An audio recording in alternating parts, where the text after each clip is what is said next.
And welcome friends, मैं विशाल माथुर एक बार फिर से आप सभी लोगों का स्वागत करता हूं आपके अपने यूट्यूब चैनल एग्जाम टारगेट और स्टेप टुवर्ड सक्सेस में। आज हम लोग बातचीत करने वाले हैं जीएस के बारे में। जो हमने जीएस की सीरीज चलाई हुई है, पुराने जितने भी एग्जाम्स हैं उन सब में आए हुए जीएस के सभी इंपॉर्टेंट क्वेश्चन को हम लोग यहाँ पर लेकर आए हैं आप लोगों के सामने एक वीडियो के अंदर। उसकी सीरीज चल रही है। अगर आपने पहला और दूसरा पार्ट नहीं देखा है तो डिस्क्रिप्शन में लिंक होगा उसका, आपको देखकर पहले और दूसरे पार्ट को देखिएगा, तब इस तीसरे पार्ट को देखिएगा। हालांकि तीनों पार्ट इंडिपेंडेंट है, किसी का एक दूसरे से कोई ताल्लुक नहीं है, लेकिन फिर भी ये बहुत ही ज़्यादा इंपॉर्टेंट पूरी की पूरी सीरीज होने वाली है आप सभी लोगों के लिए। आगे हम लोग बढ़ेंगे तीसरे पार्ट में। इसके हम लोग शुरू करते हैं सबसे पहले संयुक्त राष्ट्र संघ के बारे में। इसकी स्थापना कब हुई? 24 अक्टूबर 1945 को। इसी वजह से 24 अक्टूबर को यूनाइटेड डे भी मनाया जाता है या यूनाइटेड नेशन डे भी मनाया जाता है।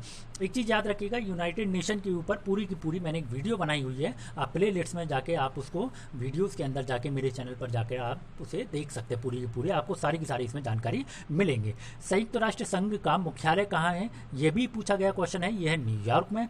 आगे अगर हम बात करेंगे संयुक्त राष्ट्र संघ के पहले महासचिव कौन थे, तो वो थे त्रिगवे ली। अगर मैं बात करूं अभी इस समय कौन है, तो उनका नाम है एंटोनियो गुटेरस, जो कि कहाँ से है इस समय? पुर्तगाल से। और कौन से नंबर के हैं? वो 9th नंबर के हैं। आगे अगर हम बात करेंगे संयुक्त राष्ट्र संघ में टोटल देश कितने हैं, तो वो है 193। याद रखिएगा 193 देश है। पहले 192 थे, अब एक नया देश इसमें आके जुड़ गया। वो कौन सा देश है वो कमेंट में ज़रूर आप हमें बताइएगा। आगे अगर हम बात करेंगे संयुक्त राष्ट्र संघ जो सुरक्षा परिषद है उसमें देश की सदस्यों की संख्या कितनी है, तो वो है 15। अगर मैं बात करूं इन 15 देशों में 10 तो अस्थायी रूप से चुने जाते हैं जो कि प्रत्येक 2 वर्ष के लिए होते हैं, और 5 स्थायी हैं। वो पांचों के पांचों स्थायियों के नाम मैं अगर बताऊं आपको, तो यूएसए, ब्रिटेन, चीन, रशिया एंड फ्रांस।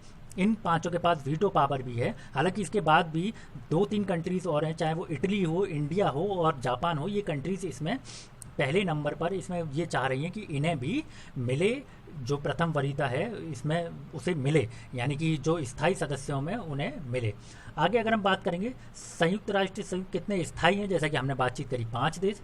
अंतर्राष्ट्रीय न्यायालय कहाँ स्थित है, तो एकमात्र यही संयुक्त। अब मैं थोड़ी सी आपको यहाँ पर एक जानकारी दूंगा। जो यूनाइटेड नेशन है उसके कुल 6 अंग हैं: महासभा, सुरक्षा परिषद, आर्थिक एवं सामाजिक परिषद, सचिवालय, प्रन्यास परिषद और अंतर्राष्ट्रीय न्यायालय। इन 6 की 6 में से 5 के जो मैंने आप लोगों को बताया वो सभी की सभी जो उनके हेड ऑफिस हैं वो न्यूयॉर्क में है, केवल अंतर्राष्ट्रीय न्यायालय का हेग में है। इस चीज़ को आप याद रखिएगा। आगे अगर हम बात करें संयुक्त राष्ट्र महासभा में हिंदी में भाषण देने वाले पहले भारतीय कौन थे, तो ये थे अटल बिहारी वाजपेयी जी। आगे अगर हम बात करेंगे संयुक्त राष्ट्र संघ सुरक्षा परिषद के स्थायी सदस्य कितने वर्षों के लिए चुने जाते हैं, तो जैसा कि मैंने आप लोगों को पहले भी बताया वो चुने जाते हैं आप लोगों के लिए 2 वर्ष के लिए। आगे चलेंगे संयुक्त राष्ट्र संघ का 193वां देश कौन सा है, तो मैंने आप लोगों से बोला था कि ये नया जुड़ा है अभी, वो है दक्षिणी सूडान। आगे अगर हम बात करेंगे संविधान के किस अनुच्छेद द्वारा हिंदी राष्ट्र को राष्ट्रभाषा घोषित किया गया है, तो इस चीज़ को याद रखिएगा। जो राजभाषा हमारी जो राष्ट्रभाषा इसको घोषित किया गया वो है अनुच्छेद 343। आगे अगर हम बात करेंगे ओलंपिक खेलों की एकल स्पर्धा में स्वर्ण पदक जीतने वाले एकमात्र भारतीय कौन है, तो याद रखिएगा हॉकी में इंडिया ने 8 बार गोल्ड मेडल जीत चुका है ओलंपिक में। लेकिन एक चीज़ याद रखिएगा वो टीम इवेंट है, लेकिन एकल स्पर्धा में भारत का अभी तक एक ही गोल्ड आया है और वो दिलवाया है अभिनव बिंद्रा ने, जो 2008 का बीजिंग ओलंपिक था उसमें उन्होंने 10 मीटर एयर राइफल में गोल्ड मेडल जीता था। आगे चलेंगे ओलंपिक खेलों का आयोजन कितने वर्षों के बाद होता है, तो वो 4 वर्षों के बाद। सन 2016 में कहाँ खेला गया था, तो रियो डी जेनेरियो में। अगर मैं अभी की बात करूं तो अभी किस देश में, मतलब 2020 का किस देश में होने वाला था, वो होने वाला था टोक्यो जापान में। लेकिन कोरोना की महामारी की वजह से ये जो है टल गया 2021 के लिए। अब ये कब होने वाला है, 23 जुलाई से शुरू होगा 2021 से इस खेल के आयोजन। और वो स्थान कहाँ है जहाँ ये खेल खेला जाएगा, वो है जापान का शहर टोक्यो में। आगे अगर हम बात करें अंतर्राष्ट्रीय मानव अधिकार दिवस कब मनाया जाता है? तो वो है 10 दिसंबर को। आगे, हरियाणा में कौन सी नस्ल की भैंस प्रसिद्ध है? तो वो है मुर्रा। ये हरियाणा वगैरह में कई बार पूछा गया है ये क्वेश्चन, इसको इंपॉर्टेंट मार्क लगा लीजिएगा अगर आप हरियाणा का पेपर देने जा रहे हैं तो। आगे अगर हम बात करेंगे, प्रसिद्ध शीतला माता मंदिर कहाँ स्थित है? तो वो है गुड़गांव में। आगे चलेंगे, विशाल हरियाणा पार्टी किस ने बनाई? ये है राव वीरेंद्र सिंह। अगर हरियाणा से हैं तो हरियाणा के लिए भी ये बहुत इंपॉर्टेंट है। हरियाणा का क्षेत्रफल, ये बहुत कम एग्जाम में पूछा जाएगा लेकिन फिर भी आप ले लीजिए, 44,212 वर्ग किलोमीटर।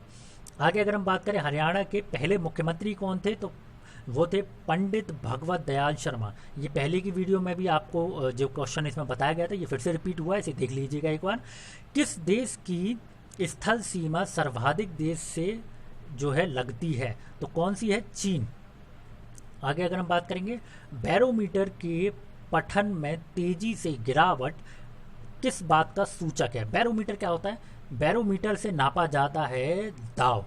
कौन सा दाब? प्रेशर नापा जाता है, एयर प्रेशर नापा जाता है। और अगर उसमें तेजी से कमी आती है तो इसका मतलब, जैसे कि एक बहुत पुरानी कहावत है कि तूफान से पहले शांति, बिल्कुल यही है।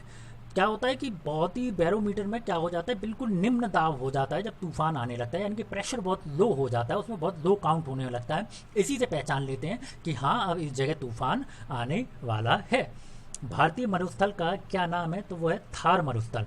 याद रखिएगा, ये आपका भारत ने आखिरी बार हॉकी में स्वर्ण पदक कहाँ और कब जीता था?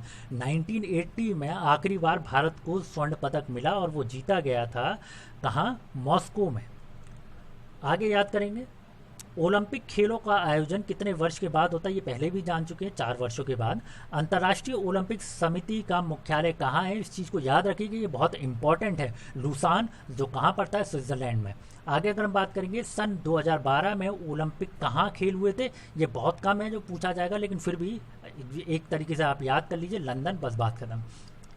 ओलंपिक ध्वज में कितने गोले होते हैं? ये बात आप लोगों को पता होनी चाहिए। ओलंपिक ध्वज में टोटल 5 गोले होते हैं।